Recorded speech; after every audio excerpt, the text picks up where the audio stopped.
हाँ जी नमस्कार। कल हमने चर्चा की थी लोहागढ़ दुर्ग पर। आज उसी क्रम को आगे बढ़ाते हुए हम चर्चा करेंगे जालोर के किले पर।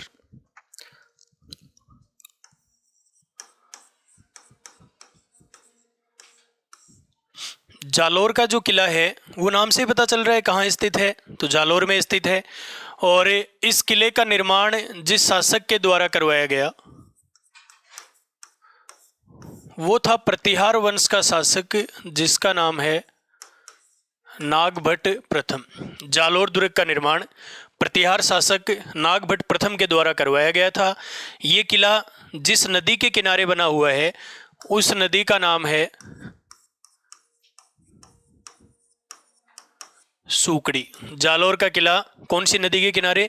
तो सूकड़ी नदी के किनारे है। इस किले का जो उपनाम है, एक तो इसे कहा जाता है स्वर्णगिरी, इसी किले को कहा जाता है सोनगढ़, इसे कहा जाता है कनकाचल।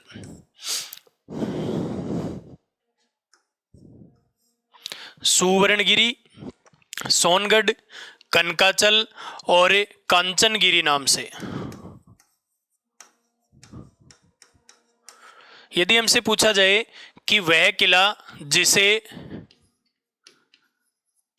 स्वर्णगिरी के नाम से जाना जाता है तो हमारा जवाब होगा जैसलमेर का सोनारगढ़। और हमसे पूछा जाए कि जिसे सुवर्णगिरी कहा जाता है तो हमारा जवाब होगा जालोर का किला। ये किला नागभट्ट प्रथम के द्वारा बनवाया गया, सूकड़ी नदी के किनारे स्थित है।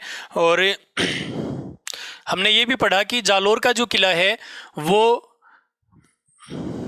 जालोर दुर्ग की कुंजी सिवाना को कहा जाता है कि यदि आपको जालोर विजिट करना होगा तो पहले सिवाना जीतना पड़ेगा। ये हमने पढ़ लिया था कि 1308 में अलाउद्दीन खिलजी ने सिवाना दुर्ग को विजिट कर लिया था, उसे जालोर का किला भी विजिट करना था।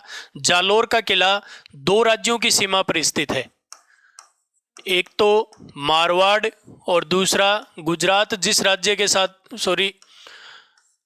जालोर जिस राज्य के साथ सीमा बनाता है वो है गुजरात। तो वह दुर्ग जो मारवाड़ और गुजरात राज्यों की सीमा पर स्थित है वो जालोर का किला है। यहां रहते हुए 835 विक्रम संवत में उद्योतन सूरी के द्वारा एक ग्रंथ लिखा गया कुवलय माला। वह दुर्ग जिसमें उद्योतन सूरी ने कुवलय माला ग्रंथ की रचना की थी तो वो जालोर का किला है। और इसमें उसने बताया कुवलय माला ग्रंथ में कि राजस्थान में जो देसी भाषाएं हैं उनकी संख्या है 18। कुवलय माला ग्रंथ के अनुसार राजस्थान में देसी भाषाओं की संख्या 18 बताई। और उन्होंने राजस्थानी भाषा के लिए सबसे पहले मरु भाषा, मरुभौम और मरुवाणी शब्दों का प्रयोग उद्योतन सूरी के द्वारा ही किया गया था।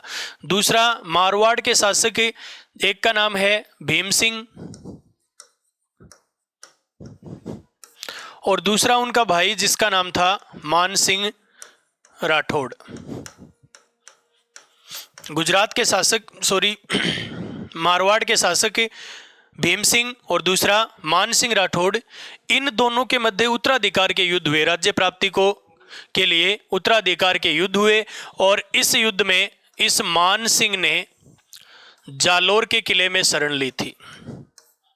वह दुर्ग जिसमें मान सिंह राठौड़ ने अपने भाई के विरुद्ध, भीम सिंह के विरुद्ध उत्तराधिकार युद्ध में शरण ली तो वो है जालोर का किला। जालोर के किले में शेर ए राजस्थान जिसे कहा जाता है जय नारायण व्यास, वह दुर्ग जिसमें जय नारायण व्यास जिन्हें शेर ए राजस्थान कहा जाता है उनको कैद करके रखा गया। स्वतंत्रता आंदोलन के दौरान जय नारायण व्यास को कौन से किले में कैद करके रखा गया? तो वो है जालोर का किला। जालोर के किले के कमजोर भाग को जांचने के लिए यहाँ के शासक ने राई के भाव बढ़ा दिए।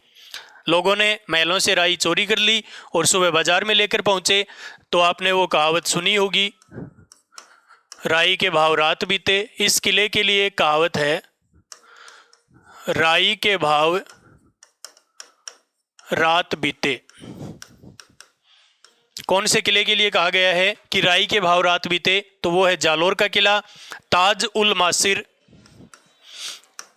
एक पुस्तक जिसका नाम है ताज उल मासिर, ये लिखी थी हसन निजामी। ताज उल मासिर पुस्तक लिखी गई हसन निजामी के द्वारा, और वो अपनी पुस्तक में इस किले के लिए लिखता है, जालोर के किले के लिए, कि यह एक अजय दुर्ग है, यह एक अजय दुर्ग है,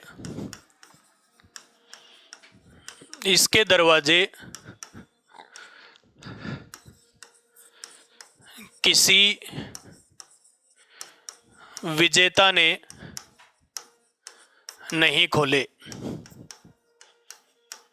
यह एक अजय दुर्ग है, इसके दरवाजे कभी किसी विजेता के द्वारा नहीं खोले गए। ये कथन है जालोर के किले के लिए हसन निजामी के द्वारा।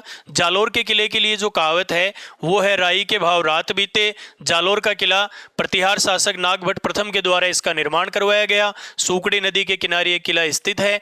इसे सुवर्णगिरी, सोनगढ़, कनकाचल, कांचनगिरी आदि नामों से जाना जाता है, और मारवाड़ व गुजरात राज्यों की सीमा पर यह किला बना हुआ है। 835 विक्रम संवत में उदोतन सूरी ने जालोर के किले में रहते हुए एक पुस्तक लिखी जिसका नाम है कुवले माला, और मारवाड़ के शासक भीम सिंह, उनके भाई मान सिंह राठौड़, इनके मध्य उत्तराधिकार युद्ध हुए, और इस युद्ध में मान सिंह राठौड़ ने जहां शरण ली थी वो जालोर का किला था। जयनारायण व्यास, जिन्हें शेर ए राजस्थान के उपनाम से जाना जाता है, उन्हें स्वतंत्रता आंदोलन के दौरान जिस किले में कैद करके रखा गया वो भी जालोर का किला था। जालोर के किले में जो साके हुए वो साका हुआ था एक। जालोर के किले में कितने साके हुए, तो एक साका हुआ, और ये साका हुआ 1311 में। जब भी क्वेश्चन पूछा जाता है जालोर और सिवाना में कन्फ्यूजन जरूर होता है। जालोर का जो साका है वो 1311 में, और जालोर को विजित करने के लिए आपको पहले जीतना पड़ेगा सिवाना। तो सिवाना का जो साका हुआ वो 1308 में हुआ था। जालोर का साका 1311 में हुआ, और इस समय यहाँ का शासक था कानड़देव। जालोर में चौहानों ने शासन किया था, और जो शाखा थी चौहानों की वो है सोनगरा चौहान। 1311 में कानड़देव सोनगरा यहाँ का शासक था। आक्रमण करने वाला था अलाउद्दीन खिलजी, यानी एके के द्वारा आक्रमण किया गया, और इसका कारण था उसकी साम्राज्यवादी नीति, अपने राज्य को बढ़ाना, और इसी वजह से उसने आक्रमण किया। जो केसरिया करेगा वो कानड़देव करेगा। जौहर कानड़देव की पत्नी जितलदे, जालोर के साके में जौहर किया था जितलदे के द्वारा जौहर, कानड़देव के द्वारा केसरिया किया गया। अलाउद्दीन खिलजी ने आक्रमण किया। अब अलाउद्दीन खिलजी 1298 के आसपास गुजरात अभियान से 1298 के आसपास गुजरात अभियान से अलाउद्दीन खिलजी की सेना वापस लौट रही थी। उस सेना ने रास्ता मांगा कानड़देव से कि हमें घूमकर सफर तय करना पड़ेगा, आपकी अनुमति हो तो आपके राज्य यानी जालोर से हमारी सेनाएं सीधी दिल्ली के लिए निकल जाएं। कानड़देव ने मना कर दिया कि किसी प्रकार का रास्ता नहीं दिया जाएगा, और जो जाती हुई सेना थी अलाउद्दीन की उसके साथ मारपीट की, उसका धन छीन लिया, लूट का जो धन था वो छीन लिया। वो जाकर अलाउद्दीन खिलजी को जब पता चला तो उसने क्या किया, 1305 में एक व्यक्ति जिसका नाम था एवान उल मुल्क मुल्तानी, एक ही व्यक्ति है एवान उल मुल्क मुल्तानी, इसको अपना दूत बनाकर 1305 में किसके दरबार में भेजा, कानड़देव के दरबार में, कि या तो आप अलाउद्दीन खिलजी से युद्ध करो या फिर उनके दरबार में चलो। तो कानड़देव ने इसकी शर्त मानते हुए वो इसके दरबार में, अलाउद्दीन के दरबार में दिल्ली चला गया, साथ में अपने बेटे जिसका नाम था वीरमदेव। अपने बेटे वीरमदेव को कानड़देव दिल्ली ले गया साथ में। वहां अलाउद्दीन खिलजी ने अभिमान स्वरूप इस कानड़देव को कहा कि राजपूताने का कोई भी ऐसा शासक नहीं है, कोई ऐसा राजपूत नहीं है राजपूताने में जो मेरा सामना कर सके। कानड़देव ने कहा कि राजपूत है, और युद्ध की बात कहकर वापस लौट आया अपने किले में यानी जालोर लौट आया। पीछे छोड़ दिया अपने बेटे वीरमदेव को। वीरमदेव वहाँ रहते हुए अलाउद्दीन खिलजी की एक पुत्री जिसका नाम था फिरोजा, तो फिरोजा वीरमदेव से प्रेम करने लगी। इस बात का पता अलाउद्दीन खिलजी को चला। इतिहासकार बताते हैं कि फिरोजा लगभग 100 किलो वजन से ऊपर। तो जब अलाउद्दीन को इसका पता चला कि फिरोजा वीरमदेव से प्रेम करती है तो इसे रोकने का प्रयास किया, लेकिन फिर ये भी देखा कि ये मोटलिन लेजिया को कुण, तो विवाह होता है तो ठीक ही है। तो वीरमदेव के सामने प्रस्ताव रखा कि आप फिरोजा से विवाह कीजिए। वीरमदेव ने कहा कि इतना बड़ा फैसला, 100 किलो से ऊपर का फैसला मैं अभी नहीं ले सकता, मैं ताने सुबह सोच के बता दूँ। तो रात ने ही आपको बैग उठायो, चार्जर मोबाइल भी मैं गालिया और सीधो जालोर, यानी 2 बार अपमान हो गया। पिता ने अपमान कर दिया कि तेरे साथ युद्ध करूंगा, और वीरमदेव ये मोटलिन छोड़ के चल गो। तो युद्ध होना था। इसी युद्ध के तहत अलाउद्दीन खिलजी ने जो पहला जालोर अभियान किया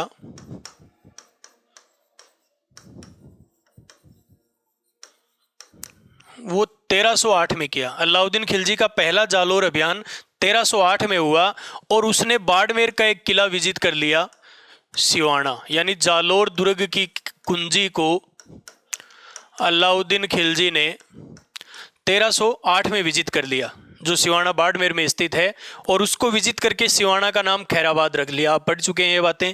अब जालोर अभियान का जो नेतृत्व है अलाउद्दीन खिलजी ने सौंपा, वो सौंपा अपने सेनापति कमालुद्दीन गुर्ग को।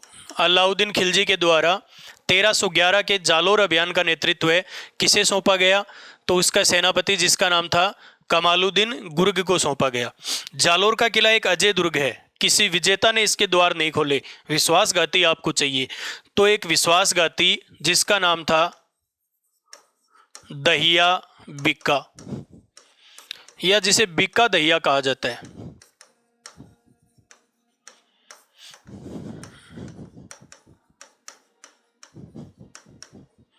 दहिया बिक्का ने विश्वासघात किया। ये कानड़देव का सेनापति है, और इसने किले के जो गुप्त प्रवेश द्वार थे वो अलाउद्दीन की सेना को बता दिए। अब अलाउद्दीन ने लालच दिया था कि मैं तुझे जालोर का राजा बना दूंगा। गुप्त द्वार बताकर रात को अपनी पत्नी के पास गया जिसका नाम था क्षत्रिया। उसको जाकर कहा कि आज सेनापति की पत्नी बनकर सोएगी और सुबह राजा की पत्नी बनकर उठेगी। तो इसने पूछा ऐसा क्या करके आए हो, तो इसने बताया कि मैंने अलाउद्दीन खिलजी से हाथ मिला लिया है। जब ये सोया तो क्षत्रिया ने किसकी हत्या कर दी, अपने पति दहिया बिक्का की हत्या कर दी, और शासक यानी कानड़देव के पास गई, उसे सारी बातें बता दी। लेकिन उस समय तक अलाउद्दीन की सेनाएं किले में प्रवेश कर चुकी थी। इसमें जो विजय हुई वो अलाउद्दीन की सेना की हुई। 1311 में जालोर के साके में किसकी विजय, अलाउद्दीन खिलजी की विजय हुई। उसने जालोर को विजिट करके, उसका नाम जलालाबाद, जालोर को विजिट कर उसका नाम जलालाबाद रखा गया। वह दुर्ग जिसका नाम जलालाबाद रखा गया, जालोर का किला, जिसका नाम खैराबाद रखा गया, सिवाना का किला, जिसका नाम खिजराबाद रखा गया वो है चित्तौड़ का किला, जिसका नाम मोमिनाबाद रखा गया वो है आमेर। ये इस प्रकार से नाम परिवर्तन, जिसका नाम मुस्तफ़ाबाद रखा गया तो वो है गागरोन का किला। जालोर को अलाउद्दीन खिलजी ने विजिट करके उसका नाम जलालाबाद रख दिया। अब कमालुद्दीन गुर्ग ने, क्योंकि फिरोजा की मांग थी कि मुझे तो वीरमदेव ही चाहिए, तो वीरमदेव ये स्थिति देखते हुए कि पराजय हो चुकी है, अब या तो दिल्ली जाना पड़ेगा या फिर मृत्यु ही रास्ता है, तो अपनी जो कुलदेवी थी जालोर के सोनगरा चौहानों की, जिसका नाम है आशापुरी माता, उसके मंदिर के सामने वीरमदेव गया और आत्महत्या कर ली। कमालुद्दीन गुर्ग ने इसका शीश काट लिया और शीश काट कर फिरोजा को ले जाके दे दिया कि इतना ही हाथ लाग्यो है। फिरोजा ने वो शीश लिया और यमुना नदी में कूद गई। ये जो 1311 का युद्ध हुआ कानड़देव और अलाउद्दीन खिलजी की सेना के मध्य, इसका जो वर्णन किया गया है वो किया है पद्मनाभ ने। पद्मनाभ के द्वारा एक पुस्तक लिखी गई जिसका नाम है कानड़ दे प्रबंध। 1311 में जालोर का जो साका हुआ उसका आंखों देखा हाल या उसका वर्णन करने वाला लेखक है पद्मनाभ। उसने इसका वर्णन किया था कानड़ दे प्रबंध नामक पुस्तक में इसका वर्णन किया। अलाउद्दीन खिलजी की विजय हो गई, जलालाबाद इसका नाम रख दिया, 1311 में साका हो गया और कानड़ देव की पत्नी जिसका नाम था जीतल देव उसके द्वारा जोहर किया गया था। इस किले में जब अलाउद्दीन ने किले को विजिट किया तो एक मस्जिद बनवा दी और मस्जिद अपने नाम से ही बनवा दी, अलाउद्दीन की मस्जिद। अलाउद्दीन की जो मस्जिद यानी एके की जो मस्जिद है वो जालोर के किले में स्थित है और मस्जिद बनवाकर यहाँ अलाउद्दीन खिलजी ने गोला बारूद आदि रखे अपने, तो इस वजह से इस मस्जिद को कहा जाता है तोपखाना मस्जिद।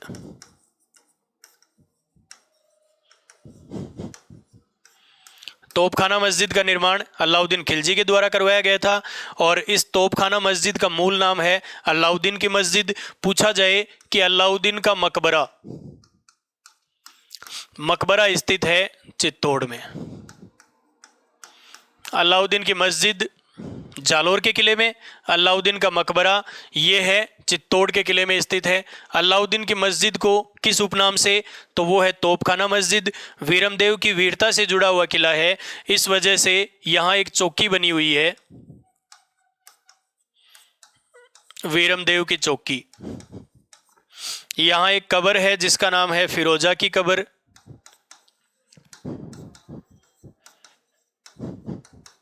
फिरोजा की कब्र कौन से किले में है, तो वो है जालोर का किला।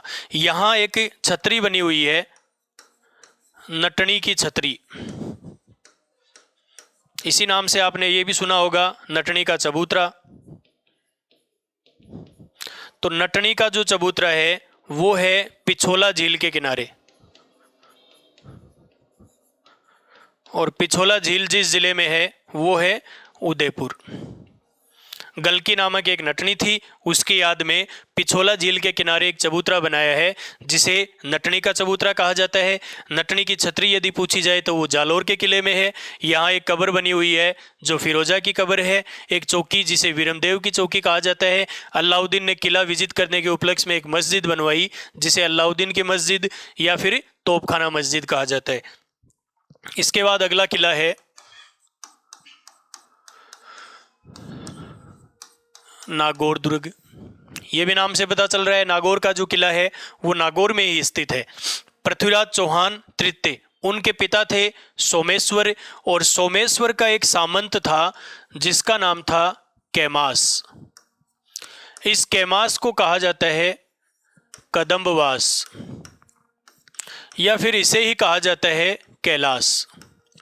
नागौर दुर्ग का निर्माण पृथ्वीराज चौहान के पिता सोमेश्वर के सामंत जिनका नाम है कैमास, जिसे कदम्बवास या जिसे कैलाश के नाम से भी जाना जाता है, उसके द्वारा इस किले का निर्माण करवाया गया। नागौर किले के जो उपनाम हैं इसे नागदुर्ग, इसे ही नागौर दुर्ग, इसे नगाना दुर्ग,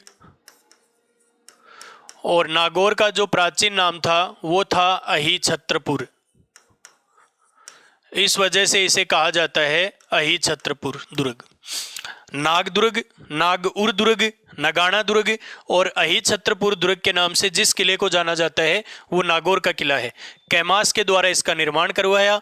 इसका निर्माण करवाने का कारण ये था कि कैमास ने एक बार देखा कि दो पशु, एक बलशाली दूसरा कायर जो उससे कम बलशाली है, कमजोर है, दोनों आपस में लड़ रहे थे। अब नियम के हिसाब से जो बलशाली है वो विजित होना चाहिए, लेकिन विजय हुई जो कमजोर था उसकी। तो इसे एहसास हुआ कि ये जो भूमि है जहाँ ये युद्ध हो रहा है ये कोई वीर भूमि है और यहाँ राजा का आवास होना चाहिए। इसी वजह से उसने किला बना दिया, कौन सा, नागौर का किला। नागौर का जो किला है यहाँ पर 1570 में किसने, अकबर ने, और किसके सहयोग से, भारमल के सहयोग से एक दरबार का आयोजन किया राजपूत शासकों को अपने अधीन लाने के लिए, और उस दरबार को कहा जाता है नागौर दरबार। नागौर दरबार अकबर के द्वारा कब लगाया गया था? 1570 में। किसके सहयोग से? तो प्रथम राजपूत शासक जिसने मुगलों की अधीनता स्वीकार की, यानी बहारमल या बिहारीमल, इसके सहयोग से ये नागौर दरबार लगाया गया था। और इस नागौर दरबार का उद्देश्य था राजपूत शासकों को अपने अधीन लाना। और इसी के दौरान अकबर ने यहाँ पर एक तालाब का निर्माण भी करवाया, शुक्र तालाब। अकबर द्वारा निर्मित शुक्र तालाब राजस्थान के कौन से किले में है? तो वो है नागौर का किला। दूसरा, इस किले की साफ सफाई और इसके रख रखाव के लिए यूनेस्को के द्वारा इस किले को वर्ष 2007 में अवार्ड ऑफ एक्सीलेंस, यानी वह दुर्ग जिसे उसके साफ सफाई और रख रखाव के लिए यूनेस्को के द्वारा वर्ष 2007 में अवार्ड ऑफ एक्सीलेंस दिया गया, तो वो किला नागौर का किला है। किले का निर्माण इस प्रकार से किया गया है कि दुश्मन जब भी गोले दागता, यानी इसकी जो विशेषता है कि दुश्मन के गोले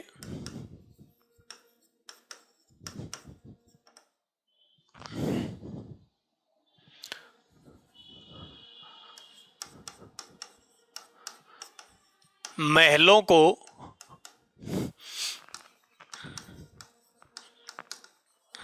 बिना नुकसान पहुंचाए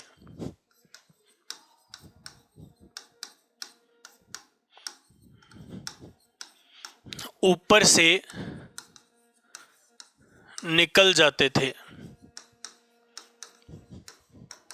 यानी वह दुर्ग जिसकी विशेषता है कि दुश्मन द्वारा दागे गए गोले महलों को बिना नुकसान पहुंचाए ऊपर से निकल जाते थे, तो वो नागौर का किला है। नागौर का किला कैमास के द्वारा बनवाया गया था, चर्चित रहा क्योंकि अकबर ने यहाँ पर 1570 में नागौर दरबार का आयोजन किया और उस दौरान एक तालाब बनवाया जिसे शुक्र तालाब कहा जाता है। इस किले में, नागौर के किले में एक छतरी बनी हुई है अमर सिंह राठौड़।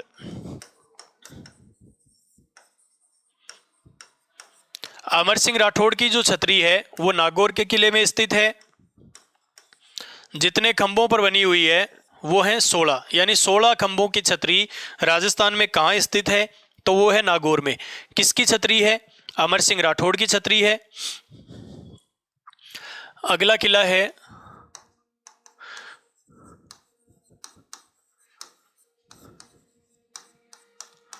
कुचामन दुर्ग। कुचामन नाम से पता चल रहा है कुचामन कौन से जिले में है? तो कुचामन है नागौर में। इस किले का निर्माण जिस शासक ने करवाया उसका नाम है जालिम सिंह, और किले का जो उपनाम है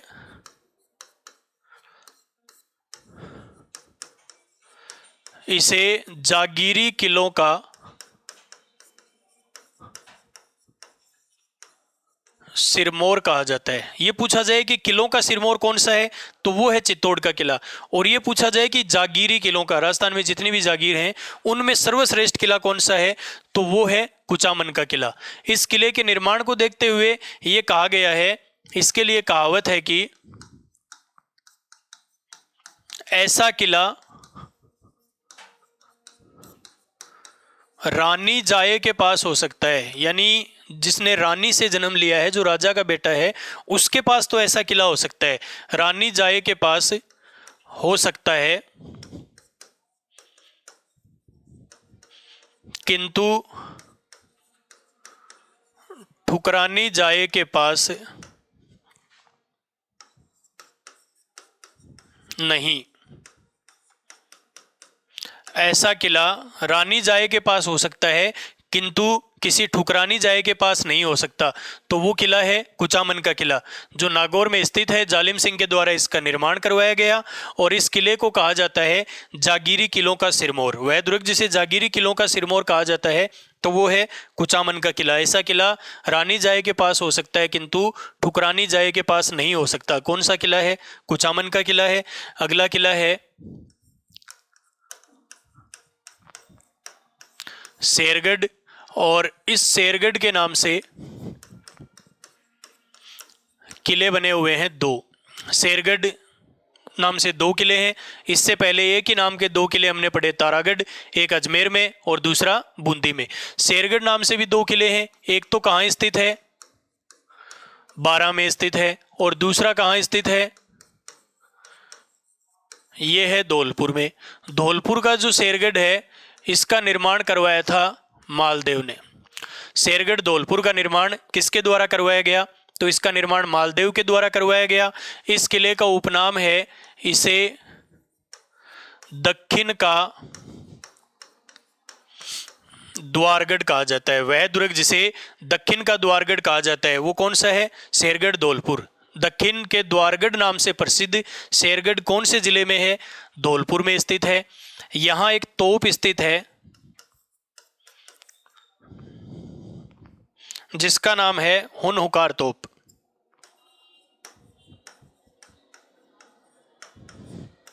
वह दुर्ग जिसमें हुनहुकार नामक तोप स्थित है तो वो दुर्ग है शेरगढ़, और शेरगढ़ है धौलपुर में। मालदेव के द्वारा इसका निर्माण करवाया गया। इसे दक्षिण का द्वारगढ़ कहा जाता है।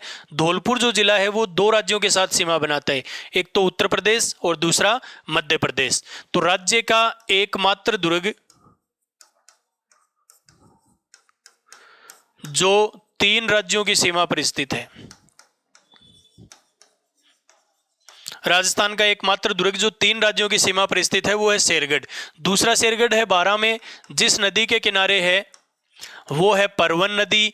और इस किले की विशेषता ये थी कि कोई भी शासक, मान्यता थी कि कोई भी शासक यहाँ अपना खजाना रखेगा, यानी कोष, खजाना यानी कोष, अपना खजाना रखेगा उसमें वृद्धि होगी। और इसके तहत शेरशाह सूरी ने यहाँ अपना खजाना रखा और वृद्धि के कारण इसे कोषवर्धन, खजाने में वृद्धि के कारण इस किले को कोषवर्धन दुर्ग कहा जाता है। कोषवर्धन नाम से प्रसिद्ध शेरगढ़ बारां में स्थित है। दक्षिण का द्वारगढ़ नाम से प्रसिद्ध शेरगढ़ धौलपुर में स्थित है। बारां में आरंभ में ब्राह्मणों का शासन था, लेकिन किसी शासक ने यहाँ के ब्राह्मणों को भोजन पर बुलाया और पीछे से बारां पर अधिकार कर लिया। और ये कहावत प्रचलित हो गई कि ब्राह्मणों ने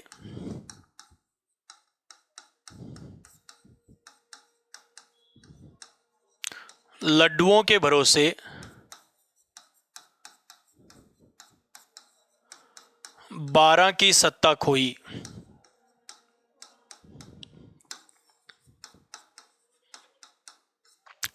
ब्राह्मणों ने लड्डुओं के भरोसे बारां की सत्ता खोई। तो ये शेरगढ़ के किले के लिए प्रचलित है। इसे कोषवर्धन किले के उपनाम से भी जाना जाता है। आगामी किला है अचलगढ़, और अचलगढ़ जिस जिले में स्थित है वो है सिरोही। इस किले का जो आरंभिक निर्माण करवाया था वो करवाया था परमार शासकों ने। अचलगढ़ का आरंभिक निर्माण परमार शासकों के द्वारा करवाया गया, लेकिन इसका जो पुनः निर्माण या सर्वाधिक निर्माण करवाया वो करवाया था महाराणा कुंभा ने। यानी अचलगढ़ का निर्माता किसे माना जाता है, तो महाराणा कुंभा को माना जाता है। अचलगढ़ कहाँ स्थित है, सिरोही में स्थित है। और यहाँ एक मंदिर स्थित है,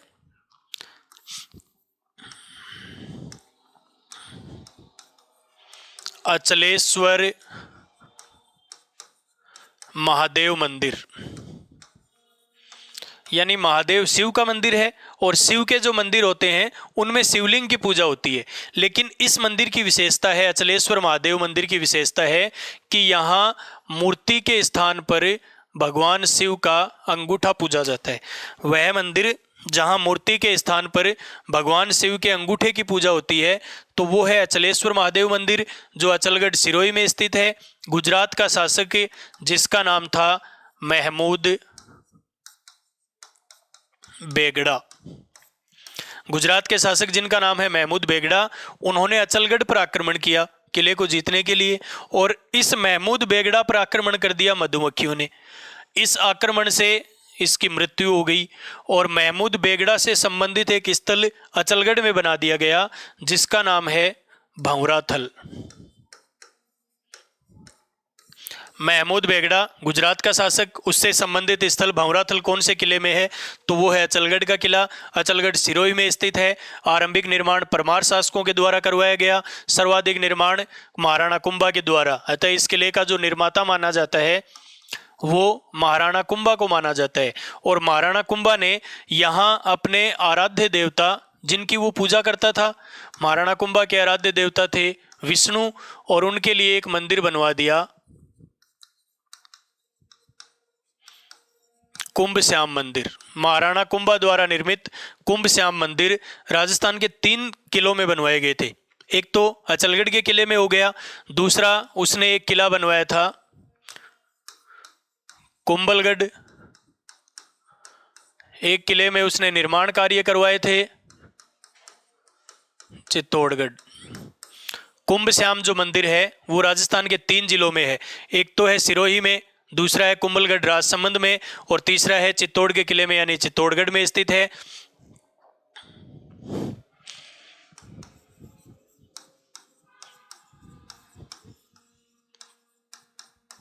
चूरू का किला नाम से पता चल रहा है चूरू में स्थित है। और बार बार इसका एक ही क्वेश्चन पूछा जाता है कि वह दुर्ग जिसने अपनी आज़ादी की रक्षा के लिए चांदी के गोले दागे, क्योंकि बीकानेर के शासक का आक्रमण हुआ था शिव सिंह के समय, और उस समय दुर्ग में जो गोला बारूद थे वो समाप्त हो गए थे। तो जो साहूकार लोग थे यहाँ के, उन्होंने अपने आभूषण चांदी वगैरह लाकर राजा को दे दिए, उन्हें गलाकर गोला बारूद बनाया गया और वो गोले दागे गए। इसका उपनाम है चांदी के गोले दागने वाला किला। वह दुर्ग जिसे चांदी के गोले दागने वाला किला कहा जाता है तो वो चूरू का किला है, चूरू में स्थित है। और ये चांदी के गोले दागे गए थे, जिस शासक के समय दागे गए उनका नाम है शिव सिंह। इस किले का निर्माण जिस शासक ने करवाया था उनका नाम है कुशल सिंह। चूरू का किला कुशल सिंह के द्वारा निर्मित है। शिव सिंह के समय बीकानेर के शासक का आक्रमण हुआ और आज़ादी की रक्षा के लिए इस किले ने चांदी के गोले दागे थे। एक अलवर में किला है जिसका नाम है भानगढ़। भानगढ़ का जो किला है वो अलवर में स्थित है और इस किले के लिए कहा जाता है कि यहाँ पर भूतों का निवास है।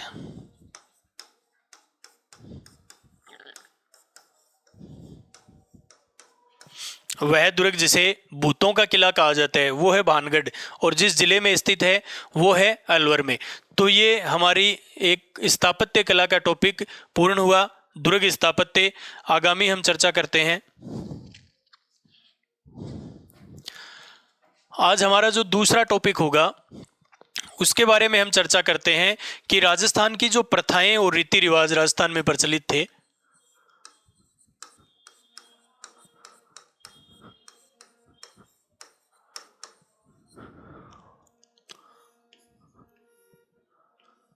राजस्थान की प्रथा और रीति रिवाज यानी क्या कुप्रथाएं प्रचलित थी, विवाह के समय कौन सी प्रथाएं होती हैं, फिर मृत्यु के समय कौन सी प्रथाएं होती हैं, राजकीय रीति रिवाज कौन से होते हैं, उनके बारे में हम चर्चा करेंगे।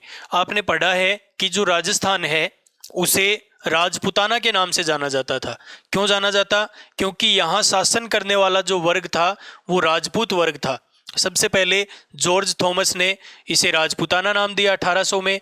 फिर 1829 में कर्नल टोड ने इस प्रदेश को, राजस्थान प्रदेश को रायथान, रजवाड़ा या राजस्थान नाम दिया था। तो जितनी भी प्रथाएं कुप्रथाएं होंगी उनका प्रचलन जिस वर्ग में मिलेगा वो होगा राजपूत वर्ग। और राजपूतों की एक सबसे प्रचलित प्रथा है जिसका नाम है सती प्रथा। इससे ही मिलती जुलती एक प्रथा आपने सुनी है जौहर प्रथा। तो जौहर प्रथा का जो संबंध होता था वो राजमहलों से होता था, क्योंकि राजा जब केसरिया करते थे तो उनकी पत्नियां उनके पीछे क्या करती थी? जौहर करती थी। और हमारे जैसे जो आम नागरिक थे उनके लिए जो प्रथा थी वो कौन सी प्रथा थी? सती प्रथा थी। समाज में इसे उच्च वर्ग या ये समझा जाता था कि सती होना एक बहुत अच्छी बात है, आपका समाज में नाम होगा और सीधी आपको टिकट मिलेगी स्वर्ग में जाने की। महिलाओं ने खुशी खुशी इसका पालन किया कि स्वर्ग में चलते हैं। लेकिन फिर धीरे धीरे जब पता चला कि स्वर्ग वगैरह कुछ नहीं है तो इन्होंने विरोध करना प्रारंभ कर दिया। अब जो भी इन्हें कहता कि स्वर्ग में नहीं जाना तो ये मना कर देते, भाई मन तो कौन जानो, तू ही चल जा। तो इसका विरोध करने लगी। सती प्रथा का एक तो सर्वाधिक प्रचलन, कई बार क्वेश्चन पूछा गया है कि सती प्रथा का सर्वाधिक प्रचलन कौन सी जाति में था। तो हमने पढ़ा है कि राजस्थान को राजपूतों के कारण राजपूताना कहा जाता है। तो इसका प्रचलन जिस जाति में था वो है राजपूत जाति। सती प्रथा का सर्वाधिक प्रचलन राजपूतों में था। राजपूतों ने अपने जो आसपास के आक्रमणकारी थे उनसे हमारी रक्षा भी की, इसलिए इन्हें कहा जाता है क्षत्रिय। तो सती प्रथा का सर्वाधिक प्रचलन या तो राजपूत जाति में या फिर क्षत्रिय जाति में था। अब बात करें कि इसका सबसे पहले उल्लेख कहाँ मिलता है कि यह प्रथा सती प्रथा है, तो गुप्त वंश का एक शासक था जिसका नाम है भानुगुप्त, और इस भानुगुप्त का 510 ईस्वी के आसपास मध्य प्रदेश से एक अभिलेख प्राप्त हुआ, एरन अभिलेख। 510 ईस्वी के आसपास मध्य प्रदेश से भानुगुप्त का एक अभिलेख प्राप्त हुआ जिसे एरन अभिलेख कहा जाता है। और इसमें बताया गया कि इस भानुगुप्त का एक सेनापति था जिसका नाम था गोपराज। जब गोपराज की मृत्यु हुई तो उनके साथ उनकी पत्नी सती हुई, यानी भारत में जो प्रथम सती मानी जाती है वो गोपराज की पत्नी मानी जाती है। अब हम बात करें राजस्थान में, तो ये जो इस प्रकार की प्रथाएं हैं वो अच्छी तो नहीं है, बुरी हैं, और बुरी को हम कहते हैं घटिया। तो राजस्थान में सती प्रथा की जानकारी देने वाला जो पहला शिलालेख है वो है गटियाला शिलालेख। गटियाला शिलालेख जिस जिले से प्राप्त हुआ है वो जिला है जोधपुर। जिस शासक का है उस शासक का नाम है कुक्कुक, और कुक्कुक का एक सेनापति था राणुका। राजस्थान में जो प्रथम सती मानी जाती है वो किसकी पत्नी है, तो वो राणुका की पत्नी है, और इसकी पत्नी का नाम था संपत, या जिसे संपल देवी कहा जाता है। राजस्थान की प्रथम सती का नाम है संपत या संपल देवी, राणुका की पत्नी है। इसकी जानकारी मिलती है गटियाला शिलालेख से। गटियाला शिलालेख हमें प्राप्त होता है जोधपुर से, और इसका संबंध जिस राजा से है उस राजा का नाम है कुक्कुक। राजस्थान की जो अंतिम सती थी उस सती का नाम है रूपकंवर। राजस्थान की अंतिम सती जिनका नाम है रूपकंवर, और रूपकंवर का संबंध जिस जिले से है वो जिला है सिक्कर। सिक्कर के जिस गांव से है वो है देवराला, और ये सती हुई थी सितंबर 1987 में। इनके पति का नाम था माल सिंह।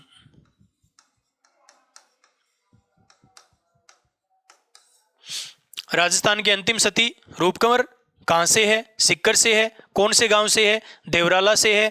कब सती हुई थी, सितंबर 1987 में, और इनके पति का नाम क्या था, माल सिंह शेखावत। तो इस प्रथा को रोकने के लिए इसी समय एक अधिनियम बना दिया, सती निवारण अधिनियम। सती निवारण अधिनियम बनाया गया था 1987 में, और इसमें यह तय किया गया कि किसी भी प्रकार की सभा का आयोजन करके आप ये नहीं कह सकते कि सती होने से समाज में आपका नाम बढ़ेगा या फिर आपको स्वर्ग की टिकट मिलेगी। यदि आप ऐसा करते हो, किसी सभा का आयोजन करते हो, तो आप कानून के दोषी हो। ये अधिनियम 1987 में, इसी के तहत सती माता पर लगने वाले जो मेले हैं उनके प्रचार प्रसार पर रोक लगा दी गई। आपने देखा होगा झुंझुनू में रानी सती का मेला लगता है, लेकिन उसका कोई प्रचार प्रसार नहीं। जगह जगह पोस्टर लगे रहते हैं कि हम सती प्रथा का विरोध करते हैं। तो ये अधिनियम बना सती निवारण अधिनियम 1987 में, और इस अधिनियम को लागू किया गया 1988 में।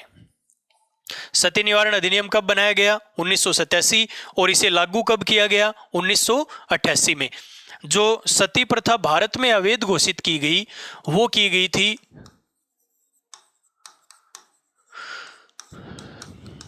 भारत का महान समाज सुधारक जिसका नाम है राजा राम मोहन राय। भारत के महान समाज सुधारक जिसे कहा जाता है उनका नाम है राजा राम मोहन राय। उनके प्रयासों से सती प्रथा भारत में क्या घोषित हुई थी, अवैध घोषित हुई थी। कब हुई थी, 1800 1829 में। किसके समय हुई थी? विलियम बेंटिक के समय। और कहां से हुई? बंगाल से। भारत में सती प्रथा को सर्वप्रथम अवैध घोषित किया गया था बंगाल से। किसके समय? विलियम बेंटिक के समय। कब? 1829 में। किसके प्रयासों से? राजा राम मोहन राय के प्रयासों से। और जब ये सती प्रथा अवैध घोषित हुई 1829, इसके तहत राजस्थान में जो सबसे पहले रोक लगी थी वो लगी थी 1830 में। जिस जिले ने लगाई थी? अलवर। सती प्रथा अवैध घोषित हुई 1829 और इस अधिनियम के तहत सबसे पहले रोक 1830 में राजस्थान के कौन से जिले ने लगाई थी? अलवर ने। और 1829 में जो अवैध घोषित किया गया, इसी के तहत एक नियम बनाया गया, नियम 17।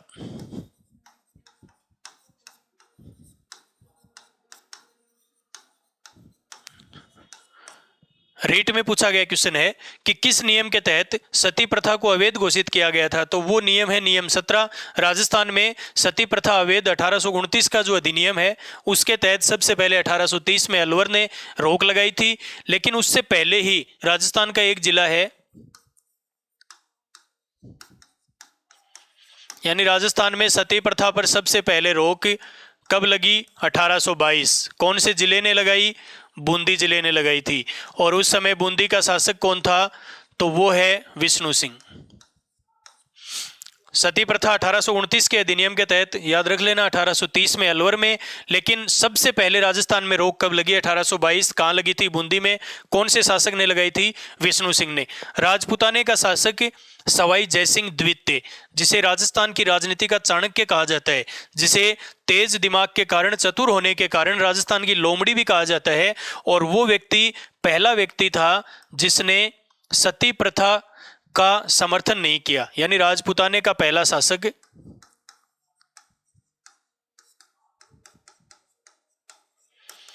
राजपूत शासक जिसने सती प्रथा का विरोध किया, उसे समर्थन नहीं दिया, वो है सवाई जयसिंह। और जिस जयसिंह के सवाई लगा है वो दूसरा है, जिसके मिर्जा लगा हुआ है वो जयसिंह प्रथम है। लेकिन ये प्रथा भारत में भी रोक लगाने के प्रयास करने वाला शासक था जिसका नाम है मोहम्मद बिन तुगलक। नाम सुना होगा, जिसे पागल बादशाह कहा जाता है।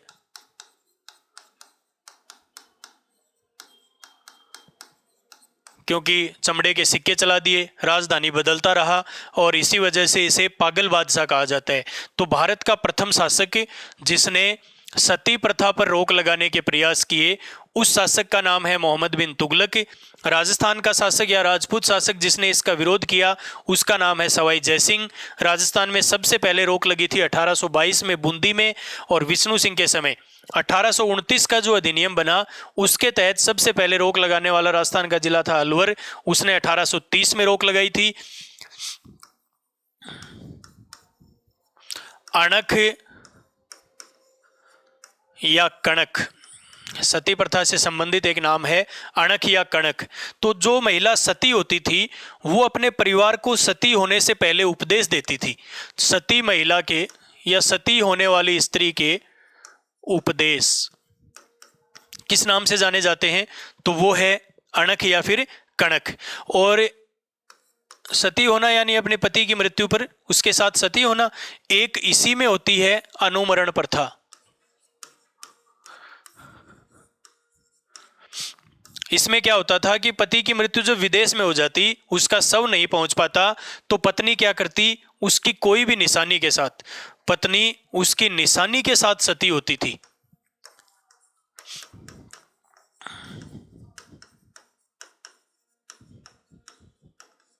पति की किसी निशानी के साथ सती होना क्या कहलाता है?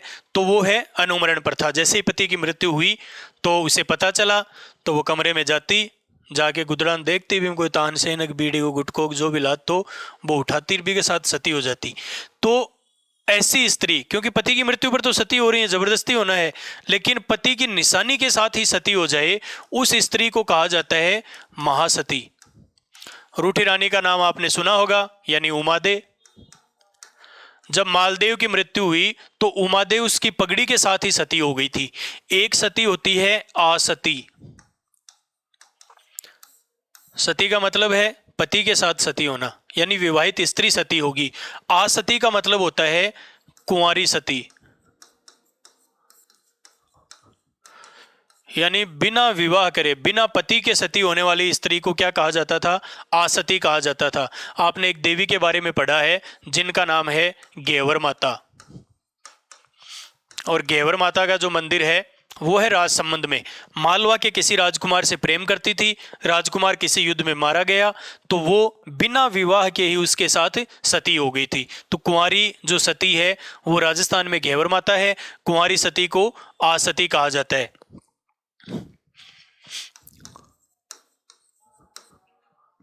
दूसरी प्रथा है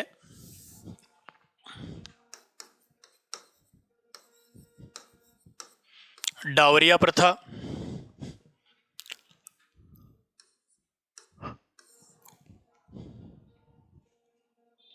डावरिया प्रथा से मतलब था कि जब राजपूत अपनी पुत्रियों का विवाह करते थे तो वो क्या करते, हमारे जैसे किसानों की पुत्रियों को अपनी बेटी के साथ में भेजते थे दहेज के रूप में, और उन बालिकाओं को क्या कहा जाता था? डावरिया कहा जाता था। डावरिया से मतलब है दहेज में भेजी गई बालिकाएं।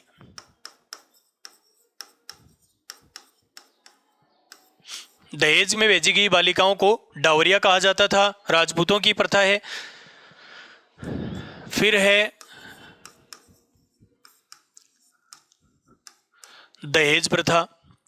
यदि पुत्री का विवाह है, अच्छे घर में करना है, तो आपको दहेज देना पड़ेगा। विरोध सभी करते हैं, आप भी करते हैं, मैं भी करता हूं, लेकिन शायद ही कोई ऐसा घर हो कि जिसमें दहेज का सामान ना हो। तो आप विरोध ही कर सकते हैं, हम विरोध ही कर सकते हैं, इसे समाप्त नहीं कर सकते। पुत्री को अच्छे घर में उसका विवाह करने के लिए दहेज देना होगा, और इस दहेज प्रथा पर रोक लगाने के लिए दहेज निवारण कानून बनाया गया था 1961 में। दहेज निवारण कानून 1961 में बना। दहेज का मुकदमा कर सकते हैं, लेकिन इसका गलत फायदा उठाया जाने लगा तो इस कानून को संशोधित किया गया, और वो किया गया 2006 में। दहेज निवारक जो कानून है वो 1961 में बना और इसे संशोधित किया गया था 2006 में। अब देखिए, राजा का जो आदेश है, यानी डावरिया, अपनी पुत्री को उन बालिकाओं के साथ और राजा की पुत्री के साथ भेजना पड़ेगा। दूसरा, अच्छे घर में यदि विवाह करना है तो दहेज भी देना पड़ेगा। गरीब आदमी इन दोनों समस्याओं से टल नहीं सकता, लेकिन वो एक काम कर सकता था, जैसे ही बेटी का जन्म होता वो उसे या तो अफीम खिला देता या फिर उसका गला दबा देता था, अपनी पुत्री का वध कर देता था। और ये प्रथा क्या कहलाती थी? कन्यावध कहलाती थी। कन्यावध पर जो रोक लगी वो सबसे पहले लगाई गई 1834 में। जिस राज्य ने लगाई वो है कोटा, यानी कोटा राज्य ने, कोटा रियासत ने सबसे पहले 1834 में कन्यावध पर रोक लगाई। आपके दिमाग में विचार आ रहा होगा कि कोटा तो जिला है, राज्य क्यों बोल रहे हैं? 1956 में एकीकरण हुआ, उससे पहले ये जो जिले थे, ये जो रियासत थी, ये उन राजाओं के लिए अपने देश, अपने राज्य हुआ करते थे। तो कन्यावध पर रोक लगाने वाला प्रथम राज्य कौन सा है? कोटा है। कब लगाई थी? 1834 में। दहेज प्रथा, दहेज निरोधक कानून कब बना था? 1961 में। इसे संशोधित कब किया गया? 2006 में। और जो दहेज के रूप में बालिकाएं भेजी जाती थी, उन बालिकाओं को क्या कहा जाता था? उन्हें कहा जाता था डावरिया प्रथा।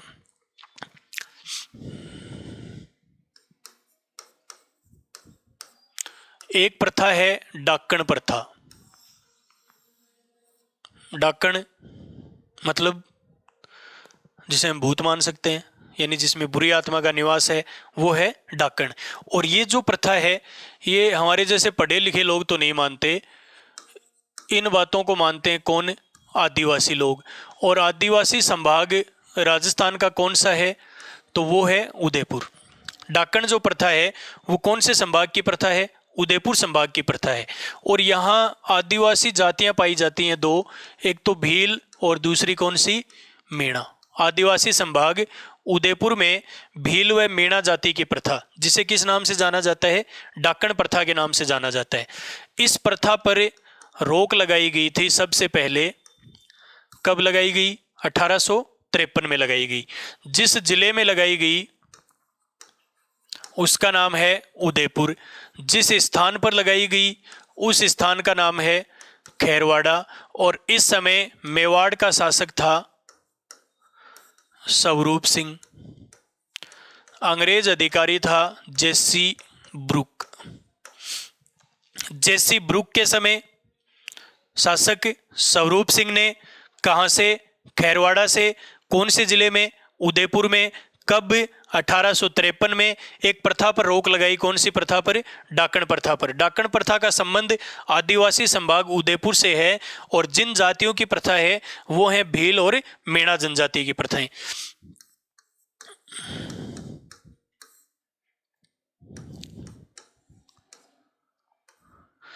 त्याग प्रथा।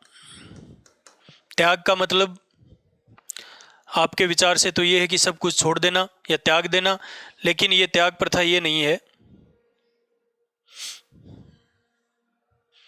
त्याग प्रथा से मतलब है कि जो मारवाड़ क्षेत्र था वहां खुशी के अवसर पर दो जातियां थी, एक तो चारण जाति और एक भाट जाति। वो उन घरों में पहुंच जाते और अपनी इच्छा के अनुसार उपहार मांगते। तो त्याग प्रथा का मतलब है मन इच्छित उपहार मांगना। कौन से क्षेत्र की प्रथा है, तो है मारवाड़ क्षेत्र। मारवाड़ का मतलब मुख्य जिला कौन सा है, जोधपुर। तो इस प्रथा पर जो जिला सबसे पहले रोक लगाएगा वो जिला कौन सा होगा, वो होगा जोधपुर जिला। और जोधपुर जिले ने इस प्रथा पर रोक लगाई थी 1841 में। जिस शासक ने लगाई उनका नाम है मानसिंह राठौड़। त्याग प्रथा यानी खुशी के अवसर पर चारण और भाट जातियों द्वारा अपनी इच्छा के अनुसार उपहार मांगना क्या कहलाता है, त्याग प्रथा कहलाता है। इस पर सबसे पहले रोक कहाँ लगी, जोधपुर में लगी। कब लगाई गई थी, 1841 में। और कौन से शासक ने लगाई थी, मानसिंह राठौड़ ने। बाकी चर्चा आगामी कक्षा में करेंगे। तब तक के लिए धन्यवाद, नमस्कार।